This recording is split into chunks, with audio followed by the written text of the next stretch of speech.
As a future lawyer मैं आपसे ये जानना चाहता हूँ, क्या अरविंद केजरीवाल जेल से अपनी सरकार चला सकते हैं? Is he legally allowed to run his government from jail? लोकतंत्र में हर चीज कानून से नहीं चलता, लोकतंत्र लोक लाज से चलता है।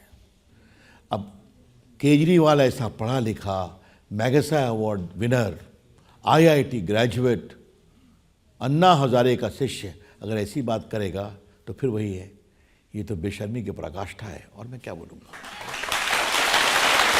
रविशंकर जी, ये ठीक है, उनकी बेशर्मी की बात करते हैं, लेकिन ये भी तो सही है कि ऐसे लोग जिन पर इल्ज़ाम लगे, अब आप कोल मिनिस्टर थे, नवीन जिंदल पर उस समय कोल माइंस में घपला करने का आरोप लगे, ईडी का केस बना, लेकिन आपकी पार्टी ने उनको अपने साथ ले लिया, अच्छा, टिकट दे दिया। वो ट्रायल सफ़र कर रहे हैं ना, हमने सुना है वो ट्रायल सफ़र कर रहे हैं, तो सफ़र कर रहे हैं। अजीत पवार, हाँ, उनका केस चल रहा है। अशोक चौहान, कई जगह उनका कोर्ट स्टे हुआ है। अशोक चौहान में जहाँ तक मेरी जानकारी है उनको कुछ कोर्ट से बंधन मिली है।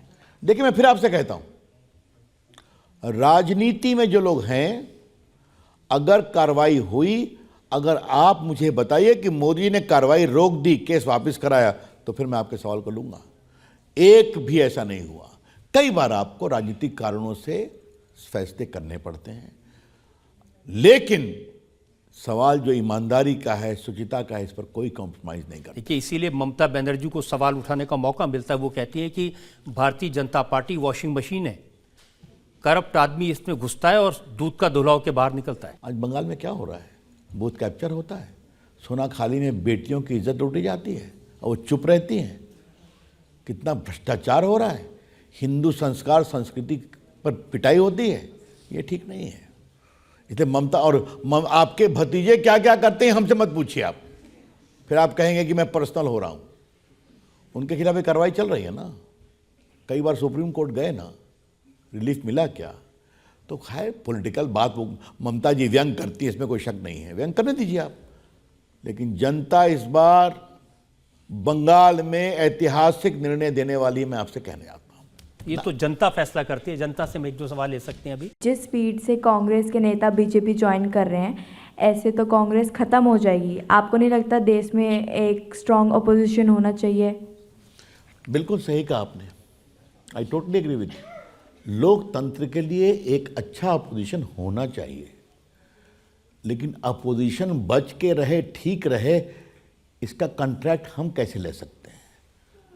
अब उनके नेता ही अपनी पार्टी को नहीं बचाए। फिर वही कहूँगा, राहुल गांधी 10 साल से हार रहे हैं, फिर क्या कहते हैं, आई एम ऑलवेज राइट। तो इसका हम क्या जवाब दें? नहीं, राहुल गांधी ये भी कहते हैं कि जनता हमें वोट डालती है, लेकिन ईवीएम में वो वोट कमल पर छप जाता है। वो कहते हैं राजा की आत्मा ईवीएम में है, ईवीएम हट जाए तो मोदी जी नहीं जीत पाएंगे। अच्छा, ये बताइए, अभी हिमाचल में वोट पड़ा, उनकी सरकार बनी ना, अभी कर्नाटक में उनकी सरकार बनी ना, तो क्या मतलब है इसका? आप मनमोहन सिंह 10 साल रहे प्रधानमंत्री, ईवीएम से रहे ना। अखिलेश यादव सीएम बने यूपी के, तो ईवीएम से बने ना। ममता जी 2-2 बार मुख्यमंत्री बनी, ईवीएम से बनी है ना। तो आप जीते हैं तो ईवीएम ठीक, आप लोकसभा में हार जाए तो ईवीएम खराब। अब इसका हम क्या जवाब दें? तो फिर एक ही बात कहूँगा, राहुल जी, और ये बात मैं बड़ी जिम्मेदारी से कह रहा हूँ, राहुल जी आप पॉलिटिक्स में जहाँ हैं, अपनी काबिलियत से कम आप इसी कारण हैं कि आप राजीव गांधी के बेटे हैं, इंदिरा जी के पोते हैं, नेहरू जी के पर पोते हैं, मोतीलाल नेहरू के पर पोते हैं। तो अपने उस संस्कार का तो याद रखिए। अब उस पर भी आप इतनी हल्की बातें करेंगे, ये ठीक नहीं है।